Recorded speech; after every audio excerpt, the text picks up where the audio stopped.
लंबे समय से देश में यूसीसी कानून को लागू करने की चर्चाएं चल रही थी, उसके लिए तमाम कवायदें की जा रही थी। लेकिन अब भारत में एकमात्र ऐसा राज्य है उत्तराखंड जहां पर यूसीसी को लागू कर दिया गया है।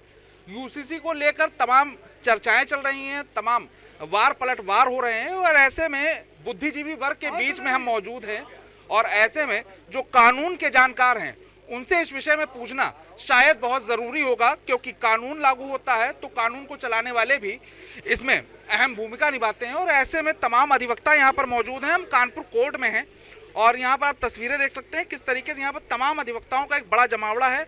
ये तमाम लोग सब बुद्धि वर्ग से आते हैं और इन्हीं से बात करेंगे, इन्हीं से जानेंगे कि आखिर जिस तरीके से यूसीसी उत्तराखंड में लागू कर दिया गया है उसके कितने फायदे मिलेंगे, कितने नुकसान मिलेंगे और कितनी जल्दी ये देश में अन्य राज्यों में भी लागू किया जा सकता है। तमाम लोग हमसे बात कर ले। सबसे पहले वकील साहब से बात करें। वकील साहब, यूसीसी उत्तराखंड में लागू कर दिया गया है, क्या लग रहा है इसके कितने फायदे हो सकते हैं?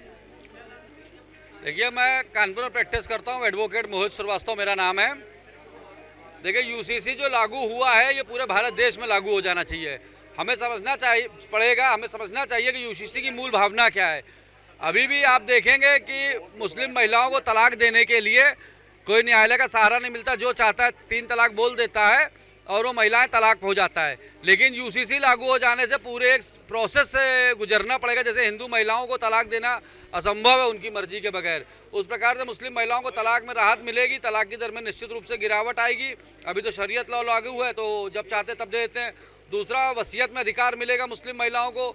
तीसरा, सबसे महत्वपूर्ण चीज़ है कि कोई भी शादी करने के पहले रजिस्ट्रेशन कराना पड़ेगा। तो अभी जो 3-3, 4-4 शादियां हो जाया करती थी मुस्लिम में, पति जब चाहते थे मुस्लिम शौहर अपने 3-3, 4-4 निकाह कर लेते थे, अब उस चीज़ पे बिल्कुल निश्चित रूप से रोक लग जाएगी। तो इसमें महिलाओं के उत्थान के लिए ये नई दिशा में नया काम है और इसका पूर्ण समर्थन मुस्लिम वर्ग को भी करना चाहिए। मुस्लिम महिलाओं को जिस तरीके से दबा के पीछे रखा गया है, उनको उनके अधिकारों से वंचित रखा गया है। यूसीसी लागू हो जाने से उनको उनके अधिकार वापस मिलेंगे। देखिए, अधिकार की बात हो रही है, अधिकार को लेकर ही सरकार ने इसे उत्तराखंड में लागू किया है। उत्तराखंड सरकार ने यूसीसी लागू कर दिया है। कुछ और भी जानकार हैं, उन लोगों से भी बात कर लें कि उनकी अपनी क्या प्रतिक्रिया है। क्या लग रहा है कि यूसीसी से कितना फायदा है? ये सिर्फ वोट बैंक की भाजपा की राजनीति है। पहले तो देश बताइए सनातन से चलेगा कि संविधान से चलेगा? संविधान से चलेगा। ये जो संविधान देश में लगे भाजपा की बपौती नहीं है कि जहाँ चाहिए। भाजपा के सिर्फ वोट बैंक की राजनीति है। आज उत्तराखंड में करा है, कल पूरे इंडिया में करेंगे और देश को बांटने का काम करेंगे। हिंदू मुसलमान सिख ईसाई को बांटने का काम भारतीय जनता पार्टी में। संविधान क्यों बना है? देश संविधान से चलना चाहिए। आज से नहीं, हम लोग कब से बात ये कर रहे हैं। पर ये भाजपा का ये जो यूसीसी का कानून है ये एक वोट बैंक की राजनीति है भारतीय जनता पार्टी के, जो इसने उत्तराखंड में लागू करके चालू करवाया। ये तो कह रहे हैं कि समान अधिकार में सबको बांध दिया जाएगा। अभी तक समान अधिकार 14 से पहले कहाँ था समान अधिकार? आप बताइए। कर तो रहे हैं कितना बड़ा आयोजन, क्या हो रहा है अब ये लोगों को पता होना चाहिए। कितने टेंट जल गए, क्या हुआ? सिर्फ यहाँ हिंदू मुसलमान को बांटने का काम किया जा रहा है और कुछ नहीं किया जा रहा। ये भविष्य में देश के लिए बड़ा ही खतरनाक विषय होगा। देखिए, यूसीसी को लेकर अलग अलग प्रतिक्रियाएं हैं, अलग अलग राय हैं। लोगों का कहना है कि ये सिर्फ वोट बैंक की राजनीति है और इसके अलावा कुछ भी नहीं। कुछ और भी लोग हैं, उनसे बात कर ले। सर, यूसीसी उत्तराखंड में लागू कर दिया गया है, क्या लग रहा है कितना बेनिफिट मिलेगा इससे? देखिए, राजनीतिक रूप से अगर उसको लागू कर रहे हैं तो मेरे हिसाब से गलत है। अच्छा, यूसीसी के लिए आप क्या कहते हैं? अभी हमारे एक अधिवक्ता अनुज बता रहे थे। बताइए कि क्या मर्डर करने में मुस्लिम को अलग सज़ा है, हिंदू को अलग सज़ा है, सिख को अलग सज़ा है? ऐसा तो नहीं है।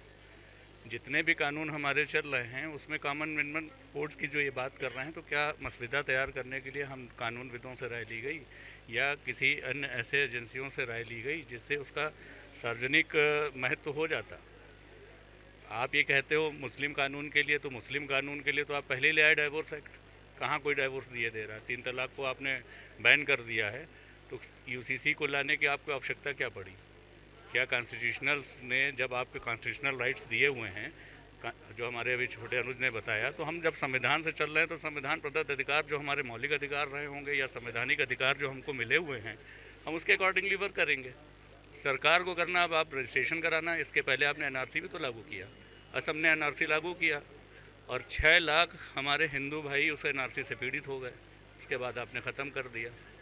तो तो यार आप लेकर के आ रहे हैं तो पहले उसकी चर्चा कराइए, पर चर्चा कराइए, कानूनविदों का राय लीजिए, सामाजिकता का उसको देखिए, उसके बाद उसको लागू करिए। सिर्फ राजनीतिक के लिए अगर लागू कर रहे हैं तो वो गलत है।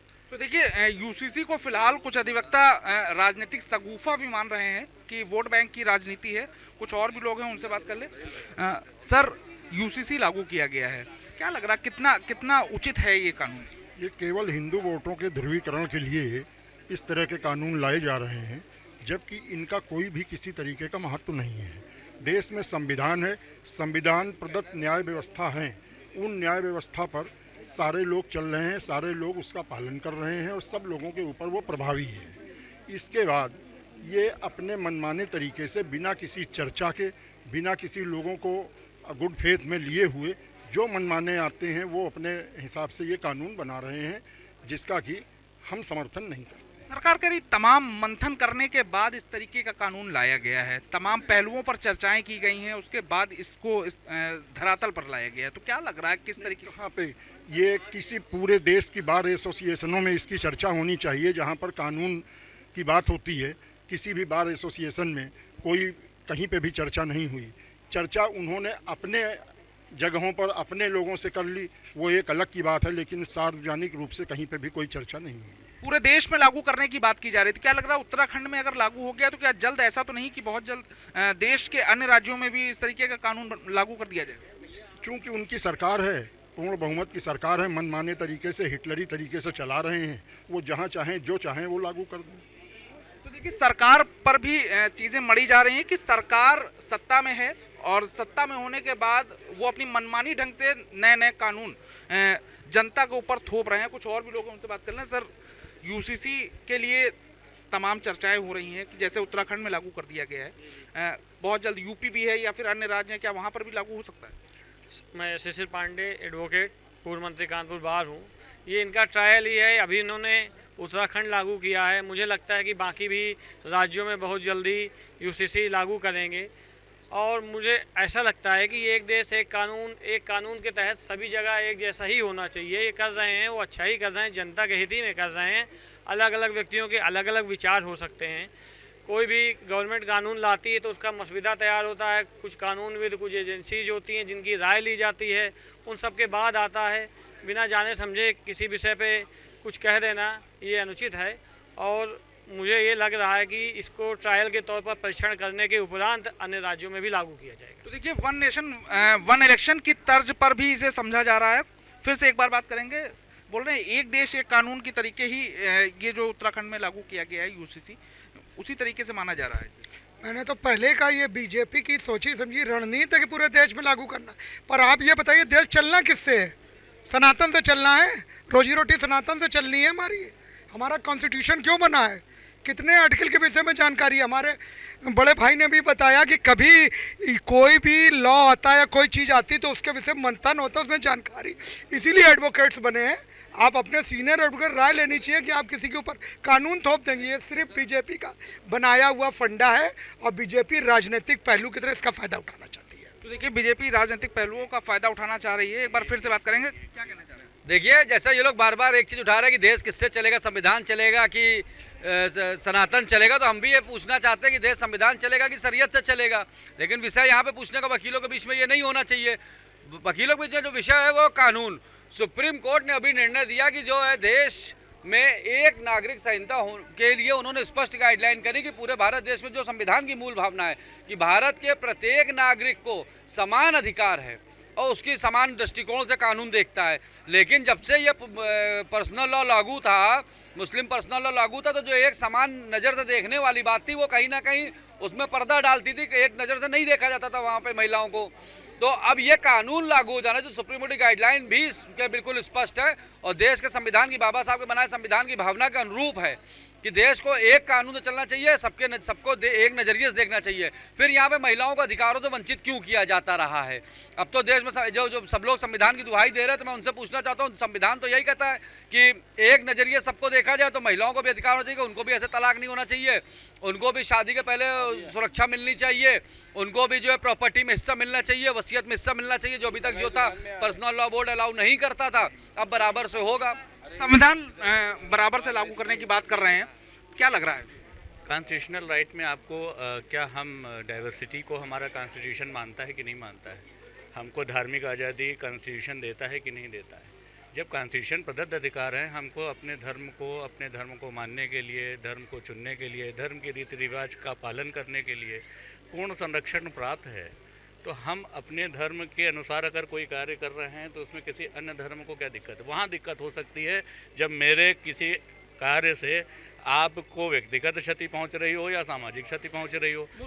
मुस्लिम लॉ भी बार बार ये मुस्लिम लॉ की बात कर रहे हैं और 3 तलाक की बात कर रहे हैं, उसके लिए कानून आ चुका है, कॉन्स्टिट्यूशनल राइट बन चुका है, उसका कानून लेकर के लागू हो चुका है। और यूसीसी की जो बात की जा रही है तो यूसीसी की स्टेट्स की क्यों बात कर रहे हो आप? सेंट्रल गवर्नमेंट लेकर के आए, संसद में पारित करे, सारे राज्यों से उसकी रायशुमारी करा ले। आप प्रयोग के तौर पर एक जगह लागू करने के बाद आपने एनआरसी लेकर के आए, पूरे इंडिया में क्यों नहीं लागू कर दिया? क्यों आपने सिर्फ असम को ही उसका मॉडल बना करके रखा? और जब वहाँ पे आपका मॉडल फेल हो गया, कानून लाने के बाद आपको इम्प्लीमेंटेशन किया, उसका लागू करा पाए? आप नहीं करा पाए। तो यही कार्य आप ये भी कर रहे हैं। राजनीति की बात क्यों हो रही है? क्यों यहाँ पे ये कहा जा रहा है? अगर आपकी नीयत बिल्कुल साफ़ है और आप माननीय उच्चतम न्यायालय के आदेशानुसार करना चाहते हैं, तो क्यों नहीं आप संसद में लेकर के आते हैं, एक मसवदा लाइए, सारे रायशुमारी करा लीजिए। क्यों नहीं? हमारे जितने भी पॉलिटिकल लोग हैं उसमें डिबेट कर लेंगे, संसद कानून बना दे, क्या दिक्कत है? तो देखिए राय है। अच्छा, एक चीज़ आप बताइए, मुस्लिम लॉ कहीं ना कहीं क्या इससे खतरे में आ सकता है? नहीं। तो फिर इतना विरोध क्यों? अब विरोध करने वाले बड़े बड़े भाई हैं, अलग अलग विचार है हमारे। जैसे भाई साहब ने कहा कि समानता का अधिकार तो आज भी किसी को मिला ही नहीं है। उस गरीब रह गया, ऊंचा है, वो जो गरीब सरकार तो गरीब, वो जो नीचे स्तर के लोग हैं वो ऊपर पहुंच ही नहीं पा रहे हैं, समझे भैया। इसीलिए समानता का अधिकार भी किसी को मिला नहीं है पूरी तरीके से। तो देखिए, समानता का अधिकार फिलहाल नहीं मिला। कुछ और भी जानकार हैं, उनसे बात कर लें। सर, लोग अलग अलग प्रतिक्रियाएं दे रहे हैं, कितना सही मान रहे हैं इसको? देखिए, ये इनकी पर्सनल अभिव्यक्ति हो सकती है। भारतीय संविधान में जहाँ ये समानता और मुस्लिम पर्सनल लॉ और बहु बेटियों का तलाक की बात कर रहे हैं, गरीबी की बात, पढ़ाई की बात, अन्य कोई बात क्यों नहीं कर रहे हैं?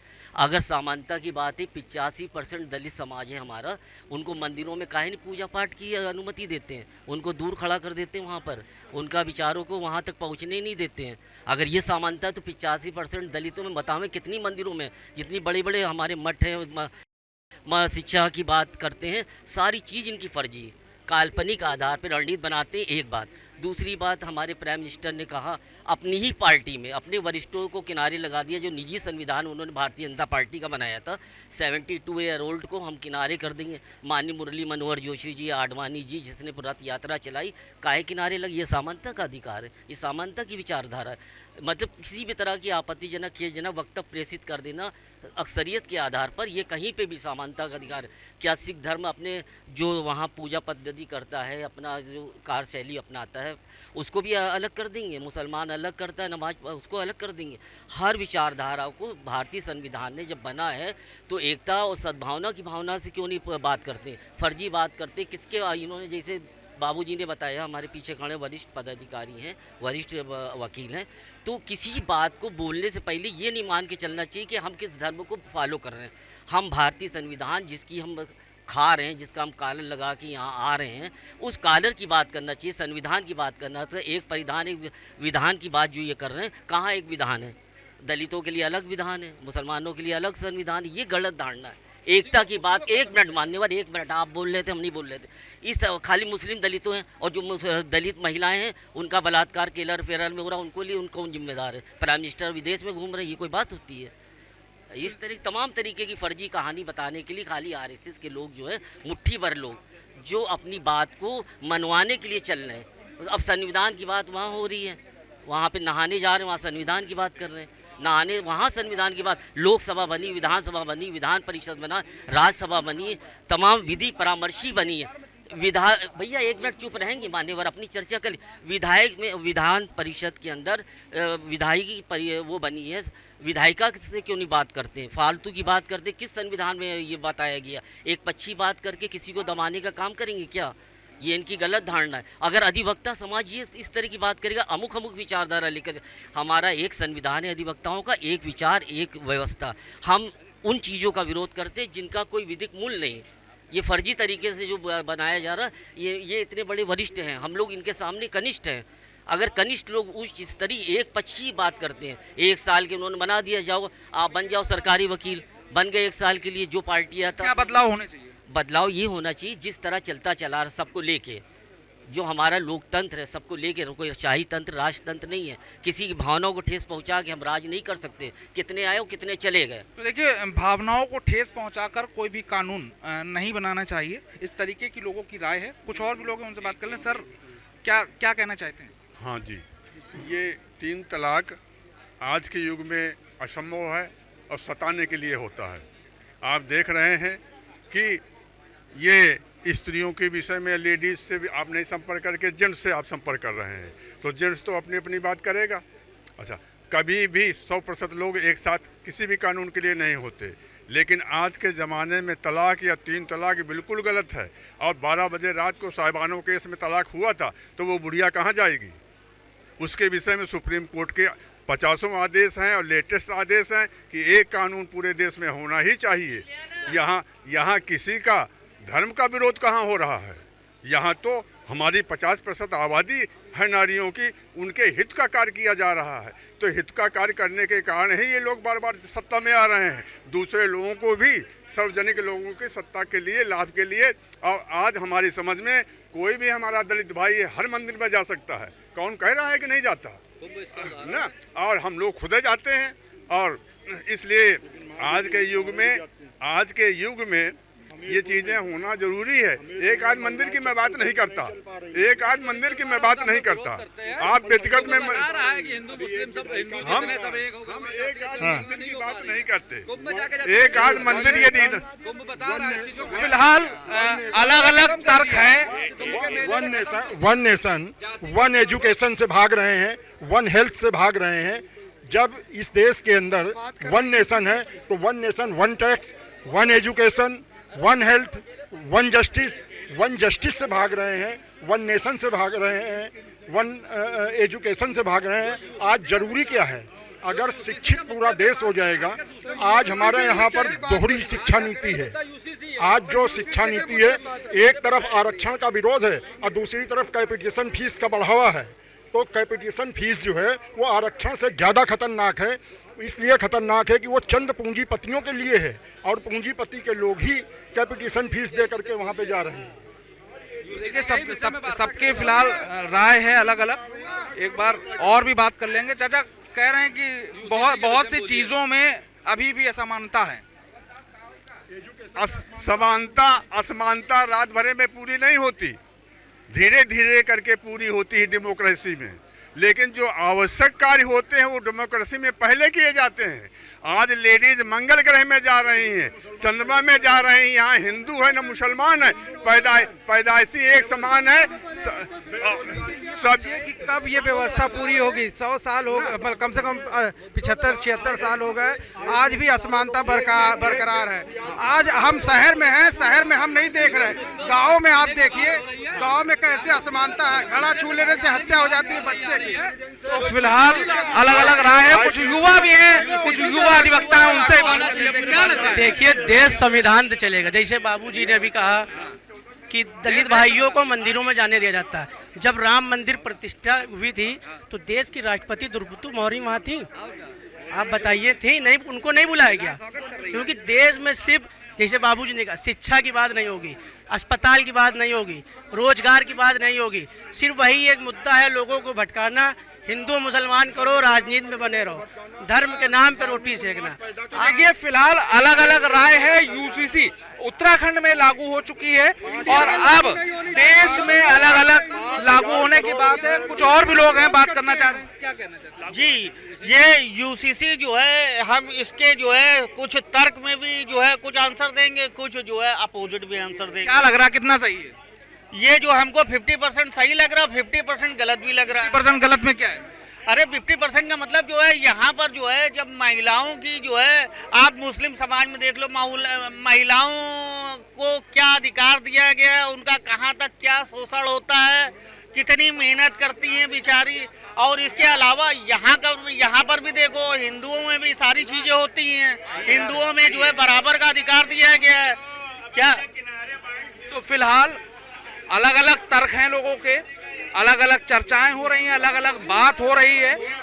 उत्तराखंड में यूसीसी लागू कर दिया गया है, लेकिन यहाँ पर कानून के जानकारों का कहना है कि अलग अलग मत हैं। जब तक समानता की बात नहीं होगी, जब तक पूरी तरीके से समान चीजें नहीं हो पाएंगी, तब तक इस कानून का कोई भी फायदा नहीं है। अगर वन नेशन वन इलेक्शन की तर्ज पर और भी चीजें लागू हो जाएं, फिर चाहे वो वन नेशन वन हेल्थ हो जाए, वन नेशन वन एजुकेशन हो जाए, इस तरीके की तमाम चीजें हैं जिसमें समानता की आवश्यकता है। फिलहाल अलग अलग राय है। अब देखना ये होगा कि उत्तराखंड में जो लागू किया गया यूसीसी कितना कारगर होगा और क्या इसकी जो फैलाव है, जो इसका दायरा है, वो देश के किसी अन्य राज्य में भी हो पाएगा। कानपुर से वीडियो जर्नलिस्ट अभिषेक के साथ विकास धीमान, एबीपी लाइव।